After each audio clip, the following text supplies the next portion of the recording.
বলছে নারী যদি নারীর মতো হয় পুরুষ ওপরে ওঠে, নারী যদি আনারী হয় পুরুষ নিচে নেমে যায়। ও মায়েরা, একজন পুরুষের পাশে সঠিক নারী যদি থাকে সেই পুরুষ দেখবেন জীবনে অনেক বড় হয়।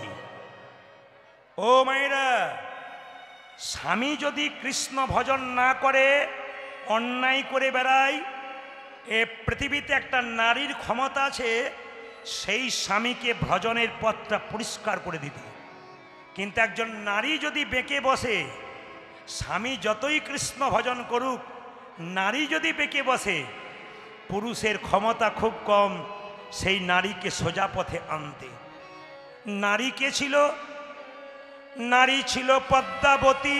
পদ্মাবতী যে জয় দেবীকে গোবিন্দের চরণ পাইয়ে দিয়েছিল, চরণ পাইয়ে দিয়েছিল। তাকাবেন, নারী ছিল রামী রজকিনীর মেয়ে, চণ্ডীদাসকে পদকর্তা তৈরি করেছিল। নারী ছিল রামকৃষ্ণ দেবের স্ত্রী সারদা মা।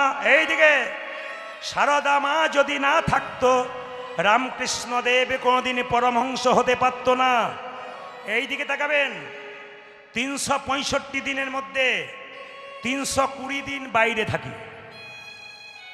গত 4-5 বছর ধরে একই অবস্থা চলছে।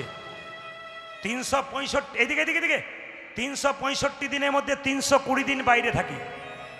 আমাদের ঘরে যারা আছে তারা যদি বলে ওসব চলবে না, ঘরে থাকতে হবে, তাহলে নারী যদি সাহায্য না করে পুরুষ এগিয়ে যেতে পারে না। আজকে একজন নারীর কথা বলবো মায়েরা, যে নারী একজনকে ভালোবেসে বৃন্দাবনে কৃষ্ণচরণ পাইয়ে দিয়েছিল সেই পুরুষকে, সেই নারীর নাম কি? পতিতালয়ে বাস করে, তার নাম চিন্তামণি। যাকে ভালোবেসেছিল তার নাম হলো বিল্লমঙ্গল ঠাকুর। এইদিকে লীলাটির নাম কি হলো মা? বিল্লমঙ্গল চিন্তামণি। জেনে নিন, গতকাল আগামীকাল বলতে পারবেন একটা লীলা ধরে উনি তত্ত্বের মাধ্যমে গেছেন। কি বললাম?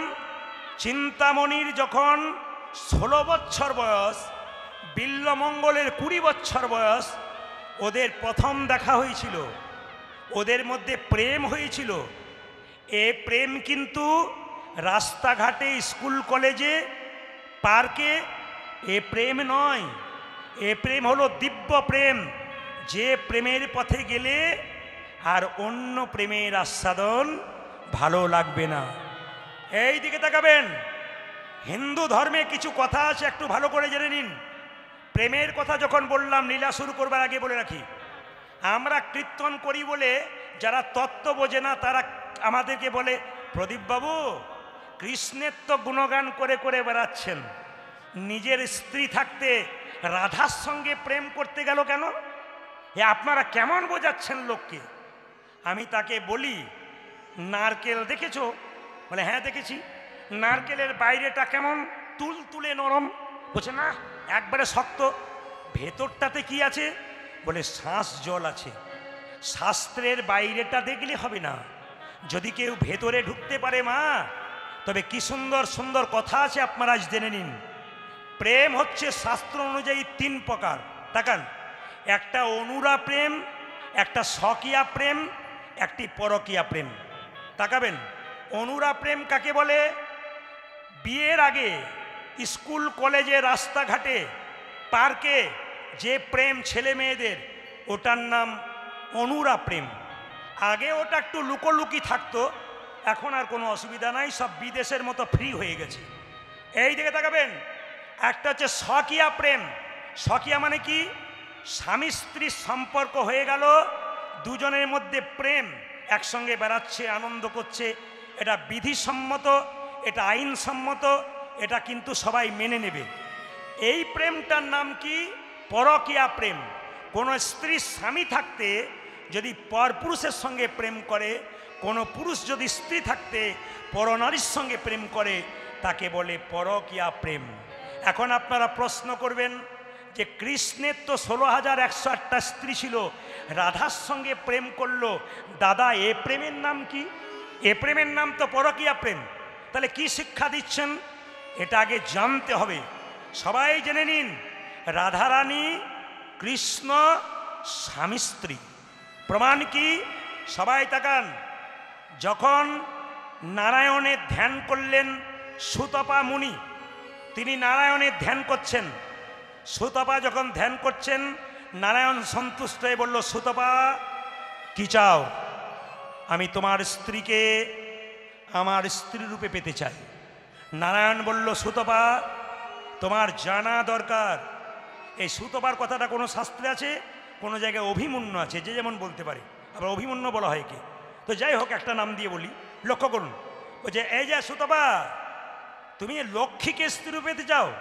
জগতের মানুষ লক্ষ্মীকে মা বলে ডাকে, আর তুমি তাকে স্ত্রী রূপে পেতে চাও, তোমার লজ্জা করে না? সুতপা বলে উঠল, শোনো ঠাকুর, আমার ধ্যানে সন্তুষ্ট হয়েছ, তুমি দেবে কি না দেবে বলো, তুমি দেবে কি না দেবে, নাহলে আমি ধ্যান করেই যাব। ভগবান নারায়ণ বললে, ঠিক আছে, আমি আমার লক্ষ্মীকে তোমার কাছেই পাঠিয়ে দেব।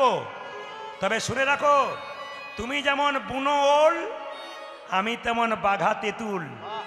এইদিকে আমার স্ত্রী দাপরে, তুমি হবে আয়ান, আমার স্ত্রী হবে রাধা, আমি হব কৃষ্ণ। তোমার কাছে যাবে, তুমি নপুংসক হবে, তোমার সঙ্গে থাকবে, কিন্তু আমি আমার রাধার সঙ্গে প্রেম করব। বলুন মায়েরা, নিজের স্ত্রীকে পরপুরুষের কাছে দিয়ে তাকে নপুংসক করে তারপর রাধার সঙ্গে প্রেম করলো। এবার আপনারা কি বুঝলেন? কৃষ্ণ রাধা প্রকৃতপক্ষে স্বামী স্ত্রী। বলবেন তবু তো পরকীয়া হলো। পরকীয়া প্রেমটা ভগবানের জন্য শ্রেষ্ঠ। অনেকে বলে ভগবান 16,108টা বিয়ে করেছে, আমি দুটো করব না কেন? আমাকে বলে। বললাম তাহলে এক কাজ করো, ভগবান কড়ি আঙুলে গিরি গোবর্ধন পাহাড় তুলেছে, তুমি একটা ইঁট তুলে দেখাও না। কি বলছেন? ভগবান একটা সাপকে মেরেছিল কালিয়ানাগ, তুমি একটা জলঢোর সাপকে ধরে দেখাও। সে পারবে না, কিন্তু দেখবেন বড় বড় কথা বলবে।